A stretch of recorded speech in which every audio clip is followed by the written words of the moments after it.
Chief, our Director of Public Oversight and Accountability, our community partners, some of which are here today, and our residents, as we strive to make long-term systemic changes that create a safer and a better community for everyone. That is our commitment today, and that is the commitment we will continue to have. And with that, I will now turn it to our city manager. Thank you, Mayor, and thank you, everyone, for being here. As the Mayor said earlier, this has certainly been a difficult time for our community, as well as our police department. And I've, like many others, have heard the voice of frustration, anger, and disappointment. That deadly force was used by Officer Christopher Schur, who has now been charged with second-degree murder in the shooting of Patrick Lyoya. I understand the community's anxiety these last 2 months as we worked through this process and awaited the prosecutor's decision. It was difficult, but the collective community resilience protected the integrity of the process. Since the beginning of the investigation, I said that I had more questions than answers and was committed to act with transparency and accountability to find out if this fatality was justified use of force, but will allow for a fair and impartial third-party investigative process. Also professionally and personally committed to ensure that there was integrity. Transparency occurred with the releasing of the video publicly, and now accountability question is being answered due to the work of Michigan State Police and the Kent County Prosecutor. I appreciate both the State of Michigan and Kent County for their diligence in conducting a fair and impartial review of this matter. The accountability question, however, will continue in the judicial process and the subsequent employment process and decisions and determinations that we will outline later in this briefing. While the charging decision work is closed, our work within the organization and the community will continue as we continue to evaluate all of the relevant policies and practices. Much of that work has begun but still remains undone. We will continue to build upon past efforts such as requiring independent investigations in officer-involved shootings, see how we can improve in that manner. The use and implementation of body-worn cameras, how traffic stops and analysis have been conducted in the past and the future. The use of sworn personnel and deployment, civilianization of officer duties, how our police department interacts with youth, and how we utilize our independent Office of Oversight and Investigation, the Civilian Appeals Board, and violence prevention programs, all continuing questions that areas that we must continue to focus on and are committed to doing so. We will also continue to focus and work on de-escalation and ensuring that our officers are continue to be properly trained, but do so as was supported in my proposed budget. The use of community-informed and community-engaged training, in which they're part of the design and will participate in future training that's developed. Police reform requires us to evaluate many long-standing practices and ensure our actions are consistent with the best interests of the community and the individuals involved, as well as the safety of our officers. I look forward to Chief Winstrom's review of departmental practices by the end of July. We have already started the work of interacting with our immigrant and refugee community. I look forward to expanding that conversation as well in all segments of our community. I remain committed to making sure our city is a place where everyone feels safe and is safe at all times. I recognize that this is a never-ending process and it will require active engagement and participation of the entire community if we're going to make that a reality. I would now like to present our Director of Oversight and Public Accountability, Brandon Davis. Thank you, City Manager, and good afternoon. This has been a tough time for this community. My hope is that today serves as a step toward healing, reconciliation, and justice. My thoughts and prayers are shared with the family of Mr. Patrick Lyoya, with our community and all those who have been impacted by this incident. Since April 4th, our community has had the difficult task of working to heal from the tragic death of Patrick Lyoya at the hands of Christopher Scher, while awaiting charging decisions in this matter. Today, Prosecutor Becker announced his decision to charge Christopher Scher with second-degree murder, a felony punishable by up to life in prison. The criminal investigation and prosecutorial process is an important part of pursuing justice. As we've indicated previously, the City of Grand Rapids does not have the ability to make charging decisions regarding the criminal investigation. However, the city does have the responsibility to thoroughly conduct an internal employment investigation. As you know, pursuant to our city policy, the Michigan State Police conducted the full criminal investigation of this matter. Once those investigative reports are provided to the City of Grand Rapids, the internal employment investigation can and will move forward.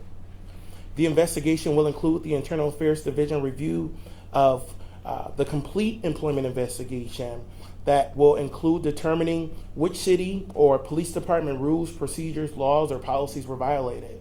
This may also include additional investigation and other employment steps. Pursuant to city rules and policies, in the event that the chief and the Internal Affairs Division recommend suspension and or termination, the city manager will make the ultimate decision regarding Christopher Scher's employment status. If a recommendation to terminate Christopher Scher is made to the city manager, pursuant to the city procedures, Mr. Scher is entitled to a discharge hearing regarding the allegations that led to termination. Mr. Scher is not required to participate in the hearing. However, he does have a right to that due process hearing. From that point, the city manager will make a determination regarding employment status. Once provided with the opportunity, the Office of Oversight and Public Accountability will review all available evidence, including the police reports, to the extent allowed by law. Our office will and expects to continue to receive periodic updates from the Grand Rapids Police Department during their internal affairs investigation.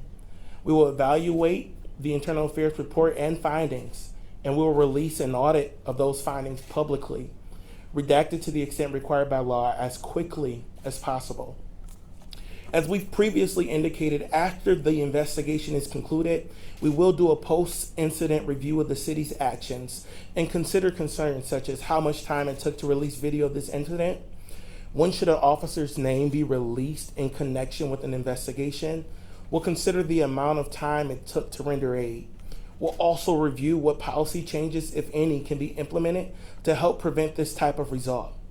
We'll look at when officers should use disengagement as a form of de-escalation. We'll also evaluate our current body-worn cameras and their mounting capabilities. We'll consider a sanctity of life policy, a duty to do no harm policy, and we'll also review our paid administrative leave policy. In addition to the internal investigation, the ultimate employment decision, and post-investigation audit, the city has also committed and provided resources through the budget process to support increasing engagement on public safety matters and co-creating training with community to help improve public safety outcomes. This is a tough time for the city, for our community, and for the world. The pursuit of justice is not always easy, but it is always necessary. We must seek justice. We must do justice. We must continue to put action behind our words. We must do everything in our power to ensure that all people feel safe and are safe at all times in our community. I will do everything in my power to ensure that the laws and processes are followed fully and transparently to help increase accountability. Thank you. This time I'll turn it over to Chief Winchell.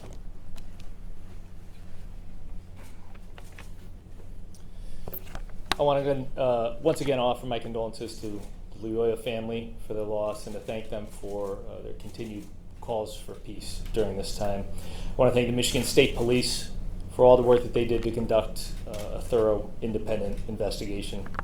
I respect the decision of County Prosecutor Becker. Based on the information that I have available to me at this time, I intend to recommend the city manager immediately suspend Officer Scher without pay pending termination. I recognize the impact this will have on a longtime employee and a friend of many at the Grand Rapids Police Department, but I think it is the right thing to do. Over the past 2 months, under the most challenging conditions, the men and women of the Grand Rapids Police Department have been giving 100% and are doing an incredible job for the city. I'm unaware of another agency involved in such a high-profile incident which demonstrated such a level of professionalism during such a difficult time. And I'm thankful to be the Chief of Police of the Grand Rapids Police Department. With that, we can start getting questions. So just so I understand, is Officer Scherz still an employee of the Grand Rapids Police Department? I'll take it. So as of today, Officer Scher is still an employee. I'm going to provide a letter to the city manager asking that he be suspended without pay. The way the process works is a process before termination by labor law. So we're going to commence that process immediately, but he will be suspended without pay pending termination. So when will you submit that letter? Today or tomorrow? It will be by close of business today. By close of business. So then that would, but in theory, I guess, could he still be employed in, like, I guess, would the city manager I don't know what his sign off status on is it right physically. then I and know there? he was lodged in jail. He's obviously not at work today. So this is, everything's unfolding in real time for us as well. I guess I mean, like, when you submit that letter, would the city manager then sign off on it, or could it be, another day or two until he is actually suspended without pay? So what the chief is saying, there are employment rights that every employee has, particularly civil servants that are covered by contract. So the chief is going to recommend to me his termination, but he's going to immediately suspend pay. We're going to notice the employee or his representative of the chief's recommendation of my decision to concur with the chief's recommendation pending the outcome of a hearing. We have a hearing that we'll schedule as soon as possible, giving the employee a time and his representatives to prepare for it. And after that hearing, we'll make a decision. So I anticipate that to occur mid to early next week. Chief Lindstrom, earlier today, Prosecutor Becker said he informed you of the decision to charge Christopher Scher before he announced it. Wanted to know if you've had any discussions with the GRPD officers, what kind of morale is like, what the reaction is like, and kind of how the department will move forward, in the coming days after this news. Yeah, and I have, so it's been about 2 months since I've had a conversation with the prosecutor, so we've not spoken about this incident or about anything else. We reconnected last night. He wanted to give me the preview of his decision so that if there were deployment decisions we needed to prepare so that we as a department could be prepared. You asked about officer morale. This is going to be a difficult time for the police department. We'll get through it. Mayor, you talked about the urgency of reforms. Yeah. There are a lot of people in this community that say that urgency, they've been asking for that urgency long before the April incident. Yeah. What do you say to them that things haven't moved fast enough? Yeah. Now you have this. Yeah, I mean, that's a great question, and I would argue that we have made significant changes in partnership with community, actually a lot of them based on feedback from the community, and there's still work to be done. We body-worn cameras, we implemented those after lengthy conversations with community and community input, the creation of the Office of Public Oversight and Accountability. A lot of the work that we have done, I believe, has been important work moving us in the right direction. And is that work ever done? Likely not. Change is hard, especially when you're trying to change really significant systems.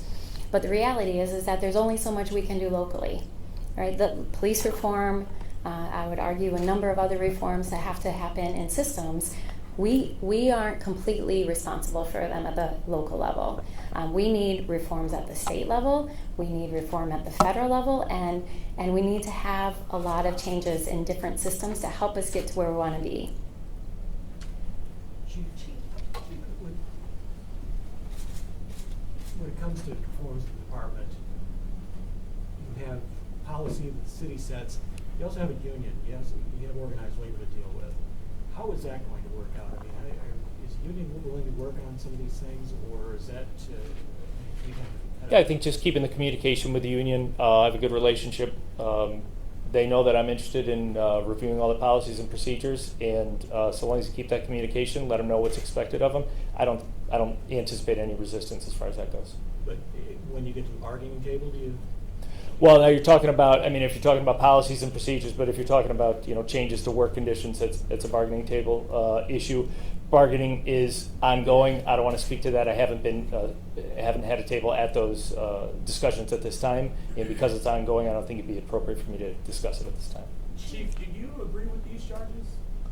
I respect the prosecutor's decision. I watched his press conference just as you did, and I believe he's a fair man, and like I've said before, I think he calls balls and strikes.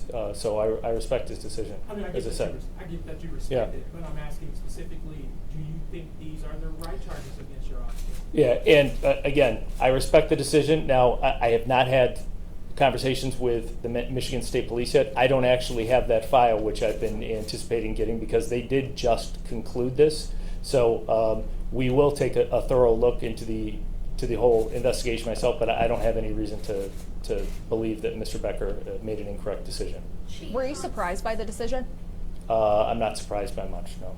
Chief, second-degree murder charge here. We've already heard from the family. The family says this is just a start of a little bit of justice. They say it brings a little bit of consolation here. What is your message to the family, but also what do you think this sends out to the community? Well, my message to the family is what it's always been. I get nothing but love and respect for them.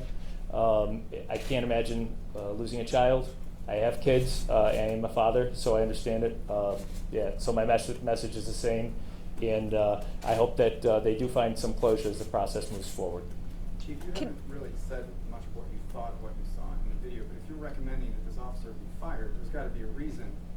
The county's decision to charge is totally separate from city policy. Yeah, well, you've seen the video, I've seen the video, and you have to keep in mind there's going to be a jury down the road that's going to see the video. They're going to make the final determination, as Prosecutor Becker said. This is, the officer's entitled, just as you and I would be, to a presumption of innocence. So I'm not going to stand here and say that he's guilty, but you're not presuming him innocent. no, I understand the question, and the answer is right. So, based on the information that I have now, including the video, I'm comfortable making the determination that I will proceed through this process to termination. Okay, well, sorry. What I'm trying to get out of you is what is the basis from which you are recommending that he be fired? Sure. Well, it's the information that I have now, which, as I've said before, I've had a lot of questions over the past 2 months. You've seen the video. Why haven't you fired him yet? And the answer has always been, I don't know what I don't know. I have not seen that investigation. Now I am aware that Prosecutor Becker, who has the entire investigation, has reviewed it, and he's made the determination that there's probable cause for this charge of second-degree murder. That's what gets me to the point where I'm comfortable saying that we can move forward with this process towards termination. So are you just basing it off of that second-degree murder charge and then the video? Because, a few minutes ago you said that you have not seen the full investigative report by MSP. So we have not done nothing. We interviewed the officer a few days after the incident. So we have the basic internal affairs investigation. I don't know what else is in that file, but I do know that Mr. Becker does know, and he was comfortable proceeding with second-degree murder. So I anticipate when I receive the file and I review it that there's not going to be more in there that pushes me in the other direction. Well, Why this not way, wait then? Is there enough in the internal affairs investigation that you have seen that would have led to his termination? Yeah, I am comfortable with that moving forward, and knowing that it's unlikely that there's something in the Michigan State Police file that would guide it the other way, that I am. Can you explain what's in the IA file that Sure. leads you to There's, believe? we have the videos that have already been made publicly available, and then the interviews with the officer. Well, I guess more so the interview with the officer. What does he say in It's that? What does he say So that anything? interview is actually specifically Garrity protected, so I can't discuss that. Okay. What should have done differently? Do you feel like he did by the book? Is it according to GRPD's rules and regulations? Look, from the beginning, there had been individuals which I've had many discussions with that said if Officer Scher had done this from the point he got out of the car, if he'd done this at this point, this at this point, this at this point, and then there's other individuals that had the same discussions about Mr. Lyoya. I don't think any of that is helpful. I think this judgment will be made on the use of force incident. The rest of it we can talk about as far as looking at policies and practices, et cetera. But if anything gone differently at any point in time during the day, we could be talking about something else different altogether. But what I'm really asking is, I mean, you've been in law enforcement for 2 decades. I'm saying, not to say if you were Officer Sherr, but I'm saying, do you feel as though he did what he was supposed to do by the books, given all the evidence that you've seen so far? From what I've seen so far, Yes. the second-degree murder charge and my employment decision will be made on those last few seconds of the incident only. What are some policy changes that you see as of now that you can say, okay, I know what went wrong? Is it de-escalation techniques more for, your officers? As Mr. Davis said, so we'll do a thorough review, and again, I don't have the file yet. We will do a thorough review. I know Mr. Davis is going to do the same to see what sort of policy changes can be informed by this incident. But I have to say again that since I started on March 7th, in my first 90 days, my plan the entire time was to do a complete and thorough policy and training review of the department, and that was ongoing during this incident. So whether or not this incident would happen, I'm always going to seek to make sure that the Grand Rapids Police Department has the best practices. Have you had conversations with your police officers that are there currently? You mentioned that they had a strong relationship with Officer Sherr. Yeah, it's a small department. I mean, it's not small. It's about 300, but if you picture any company or group with 300 people, there are a lot of people that have a close relationship with the officer. So as many of the officers as I could before I came over here today, I did have face-to-face conversations with them to let them know what I would be saying today at the press conference. What were those conversations like, and what did they say in response? Yeah, it's just really communication. I was just explaining why the decisions that I made. What does this message send to your police department, that an officer can actually face second-degree murder charges for shooting someone? Well, I don't think it's a message to the police department. I think it's just that's a fact of the world. Police officers aren't above the law. So, but I don't see it as a specific message to the Grand Rapids Police Department. Yes, sir. So I know you said that the determination is going to be based on the last couple seconds of the video. But the situation that led to the use of force is one that police encounter every day. So I'd like to know what should have been done differently, or because it has to be something that's coming up among the rank and file. Like, yes, every day I encounter noncompliance, or somebody gets out of the car when I tell them not to. So yeah, I'm sure. So I'm sure Mr. Lyoya's family, I'm sure this officer, I'm sure a lot of friends and loved ones of both of those groups have looked at this incident, have looked at this video, and said, if this went differently. But as far as the criminal charges and as far as the personnel decision, we're just talking about the use of force incident, the actual shooting at the end. Sure, but you run the whole department, right? So is that not useful information to how the officer conducted himself and how he should have conducted himself in the time leading up to the use of force? Yeah, absolutely. And I see every situation, every incident, whether good or bad, is always an opportunity for us to improve. And so, as I said, I'll be doing a complete incident review. Mr. Davis is going to do an incident review. And if there are other aspects of the case other than the use of force incident that we can improve on, we certainly will. So, just related to that, are there any other officers on any kind of leave in connection with this incident right now? No. Okay. What happens to the relationship now with you and the King County Prosecutor's Office? Well, I don't think it'll be. I mean, I haven't spoken to him in 2 months, so we haven't had any relationship the past 2 months. But he's a professional, I'm a professional, so I don't see it being an issue. You mentioned it being a difficult time for your department because of these charges. Earlier this morning, the FOP made a Facebook post basically suggesting, in incidents like this, officers are going to walk off the job. We're not police. Are you at all concerned about your officers doing the job with the fear that, hey, I might be charged? Because Well, it's over the past few years, it's been a very difficult time to be the police. I cannot imagine a more difficult department across the country right now to be a police officer than Grand Rapids Police Department. However, I will say, as I said in my opening remarks, that we've been dealing with this for 2 months. We've had 8 murders over the past month. These officers, these detectives, have been doing an absolutely professional and exceptional job under the most challenging conditions, and the city of Grand Rapids should be appreciative of that. I know this is a kind of a strange time to be saying that, but I am so proud of the work that I've seen from these officers the past 2 months under these conditions. I couldn't be more impressed by them. Let's go 3 more questions, please. Chief, family attorney or an attorney for the Lyoya family said today was a step toward justice, and the justice would be a conviction, but this is going to go to trial. Do you worry about the relationship that's obviously already strained between the GRPD and the community if a jury does not convict Officer Sherp? Well, number one, I think that's a long way down the road. Number two, I don't want to make comments about that because, like I said, he has the right to be presumed innocent until proven guilty, and I don't think it'd be appropriate for me to discuss, what could be happening in the trial down the road. Do you expect to testify? I would be surprised if I did, but nothing really. I doubt it.